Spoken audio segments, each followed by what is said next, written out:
laying low while I pop a bottle off of ya. Chain swinging, clang clang, and it costs a lot. Bitch, I'm always at the guala, yeah, and you are not badass beat. Keep on going till you hit the spot. Whoa, I'm a big bag hunter with the. Assalamualaikum warahmatullahi wabarakatuh. Halo teman-teman semuanya, kembali lagi dengan saya Despinaya dengan NPM A1J021006 dari Prodi Pendidikan Nonformal, dosen pengampu Dr. Muhammad Kristiawan MPD. Pada kesempatan kali ini, saya akan menjelaskan sebuah materi yang berjudul tentang Total Quality Management. Yang pertama yaitu konsep dasar Total Quality Management. Pada dasarnya, setiap lembaga pendidikan atau sekolah menginginkan memiliki mutu yang tinggi dan unggul. Untuk mewujudkan mutu pendidikan yang tinggi dan unggul tersebut, lembaga pendidikan harus menerapkan dan melaksanakan Total Quality Management atau TQM. Total Quality Management merupakan suatu usaha keras yang membutuhkan kerjasama dari semua instansi pendidikan yang terkait perwujudan mutu dan lembaga pendidikan ataupun sekolah. Yang kedua, ada pengertian Total Quality Management atau TQM. TQM merupakan suatu pendekatan dalam usaha memaksimalkan daya saing melalui perbaikan secara terus-menerus atau continuous improvement jasa manusia, produk, dan lingkungan. Sedangkan menurut Nasution, TQM merupakan suatu pendekatan dalam menjalankan usaha yang mencoba untuk memaksimalkan daya saing organisasi melalui perbaikan terus-menerus atas produk, jasa, tenaga kerja, dan lingkungan, serta proses. Pembahasan yang selanjutnya yaitu pemikir-pemikir TQM. Yang pertama yaitu W. Edward Deming. Yang kedua ada J.M. Juran. Yang ketiga ada Armand V. Feigenbaum. Yang keempat ada Philip B. Korsby. Sukses yang telah diraih oleh para ahli dalam bidang ekonomi tersebut banyak mengilhami para ahli dalam bidang pendidikan untuk menerapkan manajemen mutu berdasarkan konsep-konsep tokoh tersebut walaupun melalui adaptasi teori. Hal ini menimbulkan kajian menarik di kalangan para pemikir pendidikan untuk mengkaji relevansi manajemen mutu dengan indikator-indikator mutu dalam bidang pendidikan. Atas dasar perbedaan tersebut, perlu kita kaji dan dirumuskan manajemen mutu untuk lembaga-lembaga pendidikan yang sesuai dengan karakteristiknya. Yang keempat, ada implementasi Total Quality Management. Lembaga pendidikan mutu dapat diukur dari kepuasan pelanggan ataupun pengguna pendidikan. Beberapa hal yang harus kita perhatikan dalam implementasi Total Quality Management dalam lembaga pendidikan sebagai berikut. Yang pertama, adanya perbaikan secara terus-menerus atau continuous improvement. Perbaikan dilakukan senantiasa secara terus-menerus oleh pihak lembaga pendidikan ke arah peningkatan yang lebih baik. Yang kedua, adanya standar mutu yang bertujuan sebagai dasar atau landasan dalam pengembangan mutu. Dengan adanya standar, lembaga pendidikan berusaha mengembangkan lembaganya. Yang ketiga, adanya perubahan budaya atau kultur. Lembaga pendidikan harus pandai-pandai memilah budaya yang baik dan tidak untuk lembaga pendidikannya. Yang keempat, adanya perubahan organisasi. Organisasi harus diarahkan pada peningkatan mutu pendidikan. Semua anggota harus aktif dalam melakukan peningkatan mutu. Dan yang terakhir, adanya usaha yang mempertahankan hubungan baik dengan pelanggannya. Penjelasan dari Bagan yaitu ada leadership. Kepemimpinan adalah kualitas yang harus dimiliki seorang pemimpin dalam kegiatannya mempengaruhi perilaku orang banyak agar bekerja sama dalam mencapai suatu tujuan.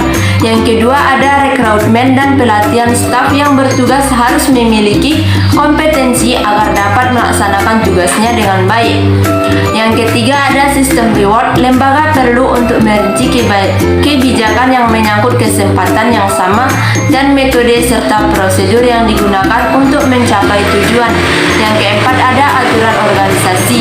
Keberhasilan penerapan TQM dalam lembaga pendidikan lebih banyak yang disebabkan oleh sistem dan prosedur yang diorganisir dan didesain secara komprehensif dan terintegrasi secara konsisten dan terpadu. Yang kelima, ada budaya kerja.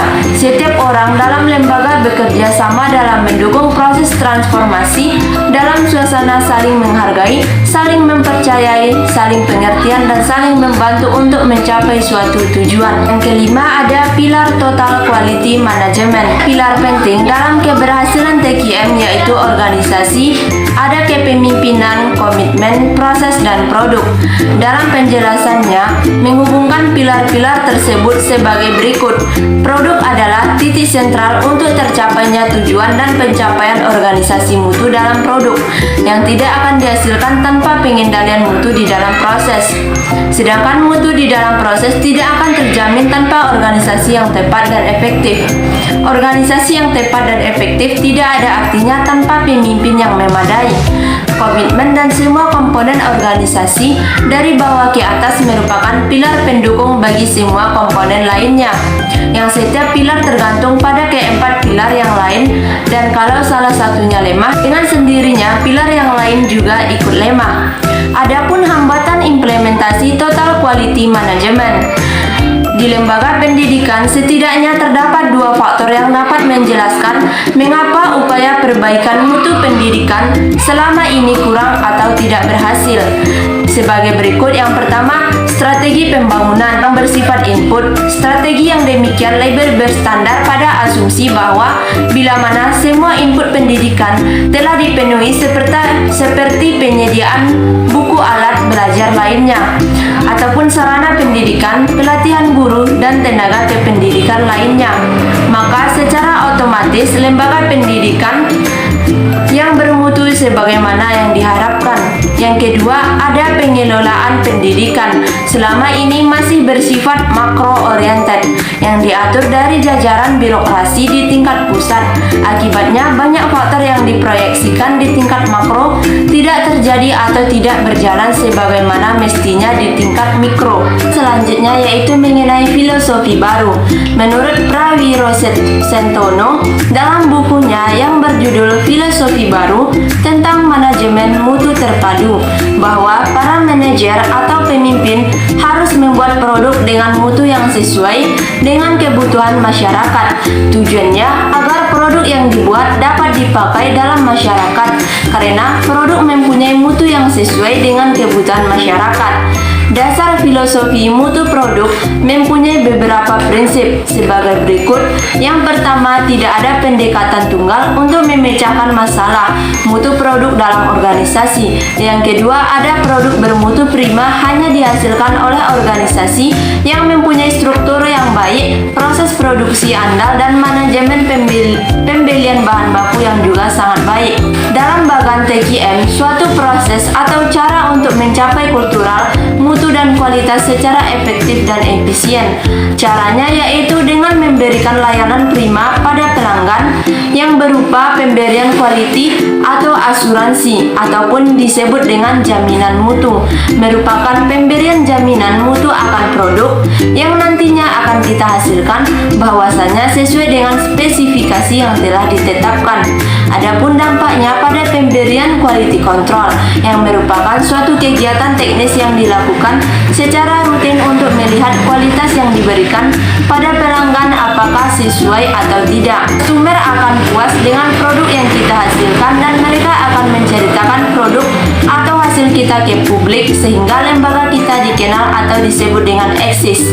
Adapun hasilnya yaitu pelanggan tidak akan merasa kecewa dengan layanan yang lembaga kita berikan karena selalu terkontrol, terkoordinir secara baik dan teratur. Baiklah, itu dia presentasi dari saya. Lebih dan kurang saya mohon maaf. Kepada Allah saya mohon ampun. Akhir kata, wabillahi taufiq wal hidayah. Wassalamualaikum warahmatullahi wabarakatuh. Terima kasih.